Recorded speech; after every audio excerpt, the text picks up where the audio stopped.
There is a moment that happens to almost everyone who takes their faith seriously, and it usually arrives quietly, without warning, in the middle of an ordinary week. You wake up one day and realize that something you used to have is gone. A friendship has faded, a plan has collapsed. A comfort you leaned on for years has been pulled out from under you, and you are left standing there, confused, maybe even a little angry, asking the same question that almost every serious Christian thinker in history has eventually had to ask: why would a good God let this happen to me? C.S. Lewis, the Oxford scholar who spent decades wrestling with pain, doubt, loss, and joy before writing some of the most searing spiritual reflections of the 20th century, believed he had an answer, and it is not the answer most people expect. He did not believe God removes things from your life to punish you. He believed God removes things from your life because He is in the process of making you into something you cannot yet imagine, and the things being taken away are, in almost every case, the very things standing in the way. Stay with me for the next few minutes, because what Lewis discovered through his own devastating losses, his own crushing doubts, and his own long, slow surrender to a God he did not always want to obey, maps out 7 specific things that God quietly removes from a life that is being transformed. If you recognize even one of these happening to you right now, I promise you, by the end of this video, you will understand exactly why, and you will never look at your own losses the same way again. Before we go any further, I want you to actually picture the last time this happened to you. Not in the abstract, a real moment. Maybe it was the phone call that changed everything in 30 seconds. Maybe it was the slow realization, over months, that a season of your life was quietly closing, and you weren't ready for the door to shut. Maybe it's happening right now, today, while you're watching this. Hold that moment in your mind, because everything you're about to hear was written by a man who did not theorize about loss from a safe distance. He lived inside it, again and again. And the 7 things you're about to hear are not a tidy checklist pulled from a sermon. They are the scar tissue of a real human life. And by the time we get to the 7th one, you will understand something about your own pain that you have probably never had put into words before. Let's start with something Lewis knew more intimately than almost any other Christian writer of his generation, and that is the removal of comfort. Lewis did not arrive at his understanding of pain as an academic exercise. He lost his mother when he was a boy, watched the world he loved get devoured by the trenches of the First World War, buried close friends, and then, decades later, married late in life only to watch his wife, Joy, die slowly of cancer, an experience that broke him open in ways his earlier, more polished writing on suffering never had. And here is the strange thing he came to believe. Something that sounds almost offensive to modern ears trained to treat comfort as the highest good. Pain, he said, was God's way of getting our attention. Think about your own life for a second. Think about the seasons when everything was easy, when the bills were paid, the relationships were smooth, the health was good, the future felt predictable. Be honest with yourself. Were those the seasons when you prayed the hardest? Were those the seasons when you actually sought God, or were they the seasons when you quietly forgot you needed Him at all? Comfort has a way of lulling the soul to sleep. It whispers that everything is fine, that you don't need to look up, that you can keep coasting on your own strength indefinitely. Lewis believed that God, out of love rather than cruelty, will not allow a soul he loves to stay asleep forever. So the job gets harder. The relationship ends. The health scare happens. The money runs short. Not because God has abandoned you, but because comfort was becoming your God, and He loves you too much to let a false God sit on the throne of your life unchallenged. If comfort is being stripped away from you right now, if the ground feels shakier than it used to, I want you to consider the possibility that this is not abandonment. It might be the most direct form of attention you have ever received. And this is where it starts to get uncomfortable in a different way. Because the second thing God removes is something almost nobody wants to hear about. Certain people, not all people, not necessarily people who are bad or evil or even unkind. Sometimes the people God removes are people you love, people who have been part of your story for years, people whose absence leaves a hole that aches every single day. Lewis wrote extensively about the difference between what he called need love and gift love, the difference between loving someone because of what they give you, how they make you feel, how they fill a void in you, versus loving someone freely, the way God loves, without needing anything back. Here is the uncomfortable truth buried inside that distinction. Some relationships are built almost entirely on need. They exist because two people are using each other, consciously or not, to avoid loneliness, to avoid facing themselves, to avoid the harder, slower work of actually growing. And when God begins a real work in someone's life, those relationships often cannot survive it. Because growth requires honesty, and some relationships were never built to survive honesty. Maybe there is a friend in your life right now who only shows up when they need something. Maybe there is a relationship that always leaves you smaller, quieter, more afraid, less like yourself, instead of larger, braver, more alive. Lewis would say that friendship, real friendship, gift-love friendship, should call something higher out of both people. It should make you both more capable of loving God and loving others well. If a relationship is doing the opposite, if it is keeping you tethered to your smallest self, do not be shocked if you feel that relationship starting to fade, stall, or end entirely, even without a dramatic fight, even without a clear villain. Sometimes people simply drift, and you spend months wondering what happened, blaming yourself, wondering if you did something wrong. Consider, instead, that this drifting might be surgical, not random, not cruel, precise.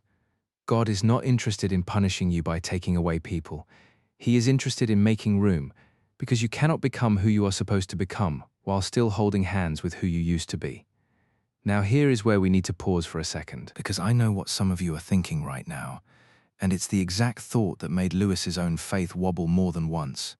If God is really this good, why does he let it hurt so much? Why not just remove the bad stuff painlessly, quietly, without the years of confusion and grief in between? That question does not have a tidy answer, and Lewis never pretended it did. But stick with me, because the third thing God removes explains a huge part of why the process feels so agonizing. And once you understand it, the pain of the first two things will make a lot more sense. The third thing God removes is control. Not your ability to make decisions, not your free will, but the illusion, the deeply comforting, deeply dangerous illusion that you are actually the one steering the ship of your own life. Lewis called pride the great sin, and he meant it in a very specific way. He did not primarily mean vanity, the kind of pride that makes someone brag or show off. He meant something quieter and far more dangerous. The belief, often unconscious, that you are self-sufficient, that you do not need anyone, not even God, to hold your life together. This kind of pride does not always look proud from the outside. Sometimes it looks like exhaustion. It looks like the person who works 80 hours a week because deep down they believe that if they stop controlling everything, everything will fall apart. It looks like the parent who cannot delegate, the perfectionist who cannot rest, the planner whose anxiety spikes the second life deviates from the spreadsheet in their head. Control, Lewis argued, is the deepest and most stubborn form of self-worship, because it convinces us we are the ultimate authority over our own existence, and that belief has to be dismantled, brick by brick, before real faith can take root.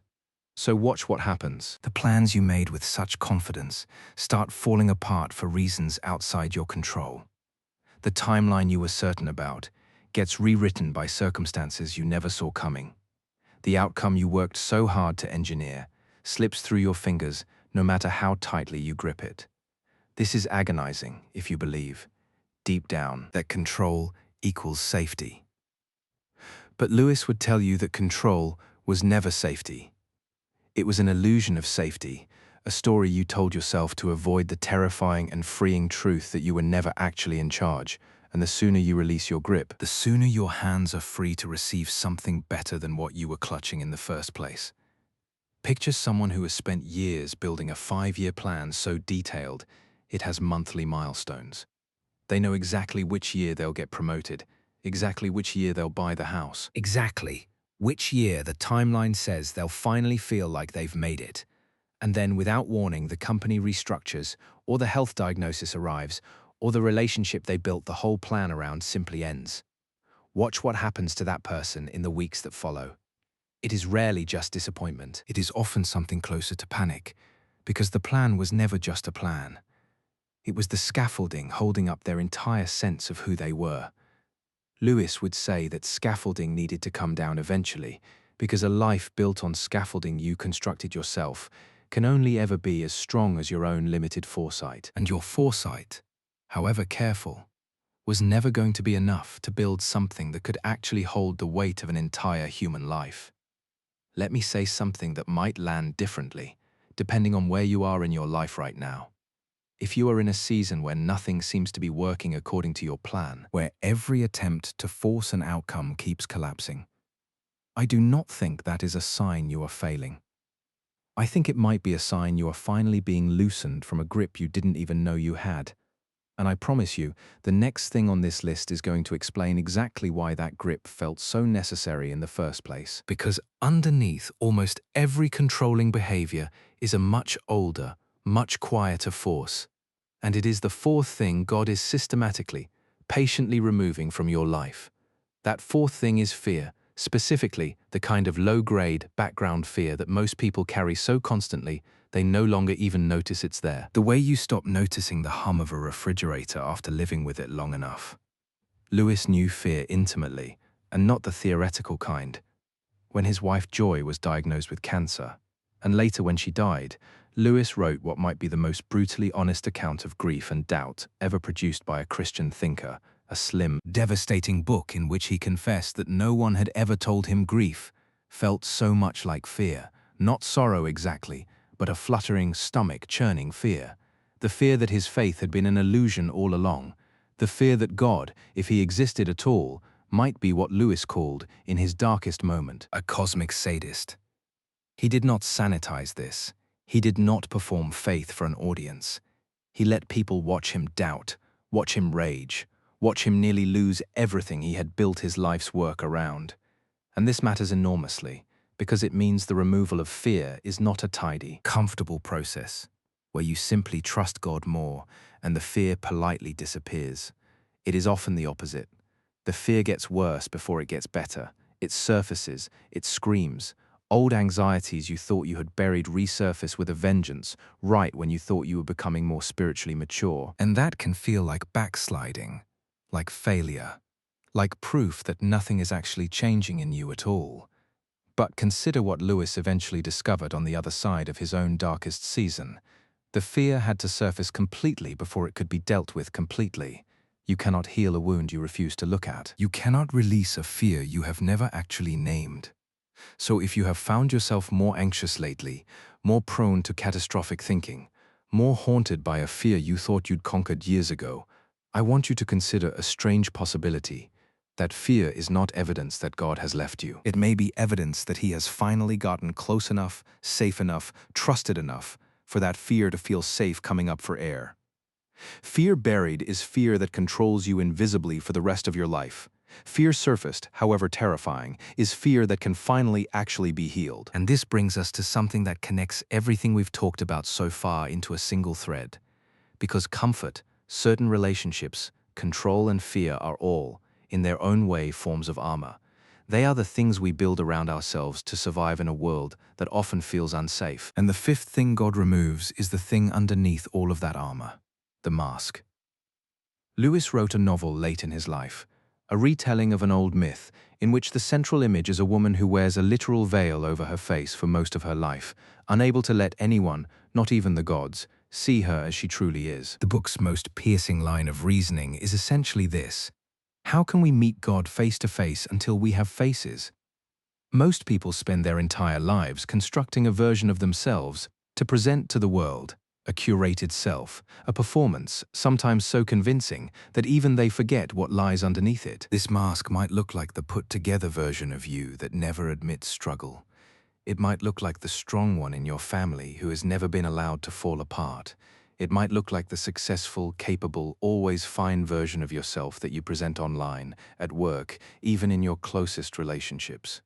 Lewis believed, and I think anyone who has walked through real spiritual transformation would agree, that God is relentlessly, patiently, sometimes painfully committed to removing that mask, because you cannot be truly loved while hiding, and you cannot be truly known while performing. This is why so many people describe their lowest points, the moments they were most stripped down, most exposed, most unable to keep pretending, as the moments they finally felt God closest to them. It's not a coincidence. The mask has to come off before real intimacy, with God or with anyone else, becomes possible. If you have felt recently like you cannot keep pretending anymore, like the performance is cracking, like people are starting to see the parts of you that you've spent years hiding, I know that feels like exposure, like danger, like the worst thing that could happen to you. But what if it's actually the doorway to the first real relationship you've ever had, with God and with the people around you? Because it is the first time they are seeing you and not a character you've been playing. Now, before we get to the sixth thing, I want to tell you something that might be the most important reframe in this entire video, something that connects directly to what's coming next, because once you understand this, numbers 6 and 7 will make more sense than almost anything else Lewis ever wrote. Lewis believed that human beings are haunted by a very specific kind of longing, a homesickness for a place they have never actually been. He called it, borrowing a German word Sehnsucht, an inconsolable longing for something that nothing in this world, no achievement, no relationship, no beautiful experience, ever seems able to fully satisfy. You've felt this. Everyone has. That ache that shows up in the middle of an otherwise perfect moment, the tears that come out of nowhere while listening to a piece of music, the restlessness that follows even your greatest successes, the sense that there is a more you cannot name and cannot reach no matter how much you acquire or achieve. Lewis's argument was almost mathematically elegant. If a baby feels hunger, food exists to satisfy it. If a body feels thirst, water exists to satisfy it. If we feel a desire that literally nothing in this world can satisfy, the most probable explanation is not that desire is a lie, but that we were made for another world, and this life is not it. This single idea reframes an enormous amount of suffering, because it means that some of the disappointment you have felt in life, the plans that fell short, the achievements that felt hollow once you finally reached them, the dreams that once realized somehow didn't fill the space you thought they would, might not be failures at all. They might be evidence, painful but precious evidence, that you were never meant to find your ultimate home here. Which brings us to the sixth thing God removes: old plans.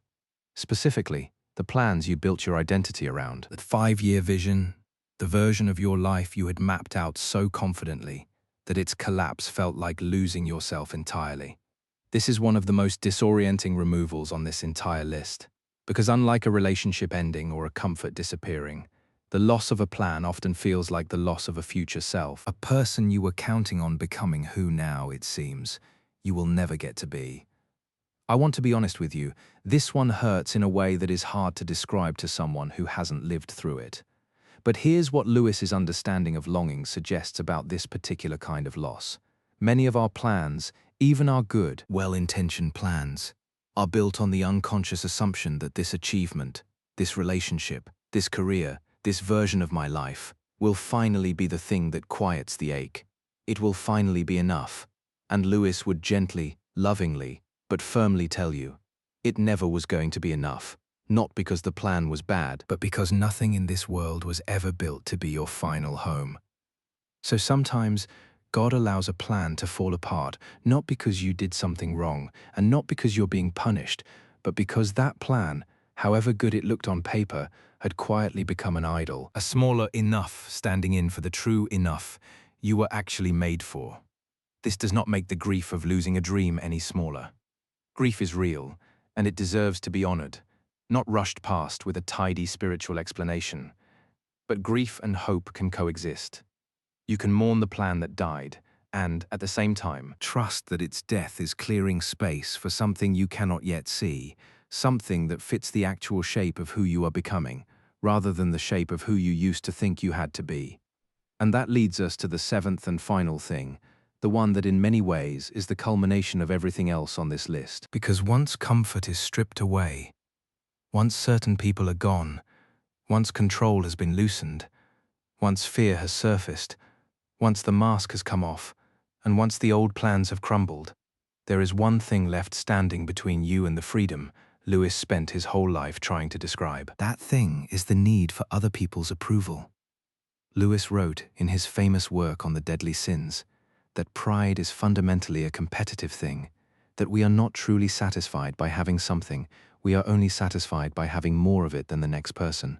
applied to approval. This means the craving for other people's applause is essentially bottomless. Because it was never actually about the applause itself. It was about using other people's opinions as a mirror to tell you that you exist, that you matter, that you are enough. And here's the brutal truth about that mirror. It can never hold still long enough to give you a stable answer. People's opinions shift constantly, based on their own moods, their own insecurities, their own agendas, and if your sense of worth is built on that shifting foundation, you will spend your entire life anxious, adjusting, performing, terrified of the one criticism that might finally reveal you as the fraud you secretly believe yourself to be. God, according to Lewis, is remarkably uninterested in leaving that foundation intact, so the applause quiets down. The people you used to perform for stop watching as closely. The achievements that used to earn you validation stop landing the way they used to. And in that silence, in that terrifying absence of applause, something remarkable becomes possible for the very first time. You can finally hear a different voice, a quieter one that was always there but was drowned out by the noise of everyone else's opinions. The voice that says you were never loved because of your performance, and you will never be unloved because of your failure. That voice was always available. It just needed the crowd to go quiet before you could actually hear it. Think about how much of your daily life is quietly organized around what other people will think. The way you second-guess a text message before sending it. The way you dress differently, depending on who you'll see that day. The way a single piece of criticism can ruin an otherwise wonderful afternoon, replaying in your head long after the person who said it has completely forgotten they ever did. This is exhausting in a way most people never fully admit, because it is invisible labor, a second job running constantly in the background of your mind, calculating and recalculating how you are being perceived. Lewis believed that this particular chain is one of the hardest to break precisely because it feels so normal, so universal, so much like simply being a considerate person, that most people never even recognize it as a cage. But a cage built out of other people's opinions is still a cage. And God, in his relentless commitment to your actual freedom, is not content to leave you locked inside it, however comfortable the bars have started to feel.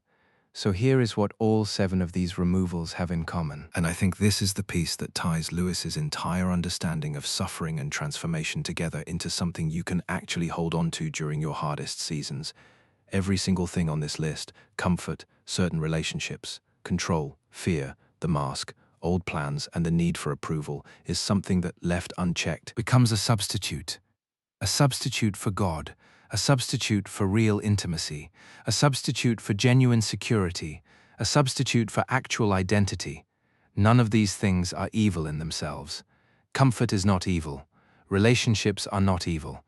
Planning for your future is not evil. But when any of these things becomes the thing your entire sense of safety and worth is built on, it quietly displaces the only foundation that was ever actually stable enough to hold the full weight of a human life. Lewis, in one of his most quoted metaphors, compared this process to a person living in a small, cramped cottage who suddenly discovers that God is not simply doing minor repairs, patching a leaky roof, fixing a cracked wall, but is instead in the process of turning that cottage into a palace, knocking down walls the person never wanted knocked down, adding wings they never asked for, because God's plan for them was never a slightly nicer cottage. It was always a palace, and palaces require demolition that cottages never do. I want you to think about your own life for a moment, honestly, without performing an answer even for yourself. Which of these 7 things has been slipping away from you lately? Maybe it's the comfort you used to take for granted. Maybe it's a friendship that quietly ended and you never understood why. Maybe it's the terrifying loss of control over a situation you used to manage with total confidence. Maybe it's fear that has resurfaced out of nowhere, fear you thought you had already dealt with years ago. Maybe it's the exhausting mask you've been wearing for so long that you're not even sure what your real face looks like anymore. Maybe it's a plan, a dream, a version of your future that has quietly, painfully died. Or maybe it's the applause, the validation, the approval you used to run on that has gone strangely, uncomfortably silent. Whichever one it is, and it might be more than one, I want to leave you with the thought that carried Lewis through the darkest chapters of his own life, through the trenches, through his mother's death, through the slow, unbearable loss of his wife, through his own crisis of faith that nearly broke him in half. He came to believe that God is never satisfied with giving us a slightly improved version of our current life. He is not interested in helping you cope. He is interested in transforming you completely, and that kind of transformation, by its very nature, requires the removal of everything you have been using as a substitute for him. It requires the demolition before the palace. It requires the wound before the healing. It requires the winter before anyone has ever, in the history of the world, experienced spring. If something is being taken from you right now, and it hurts more than you know how to explain to the people around you, I want you to consider the possibility that you are not being abandoned. You are being rebuilt. Slowly, painfully, and completely on purpose, by someone who has never once, in the entire history of the universe, mistaken a person he loves for a project he was willing to leave unfinished. The comfort you lost was never your true home. The people who drifted away were never meant to walk with you into what's coming next. The control you're grieving was always an illusion standing between you and a far safer set of hands. The fear rising in you now is fear finally being brought into the light where it can be healed instead of buried. The mask cracking is making way for the only face that was ever truly yours.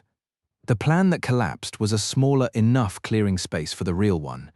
And the silence where applause used to be is making room for the only voice whose opinion of you was never going to change. 7 things, quietly, patiently, being removed, not to empty your life, but to finally, after everything, make room for what was always meant to fill it.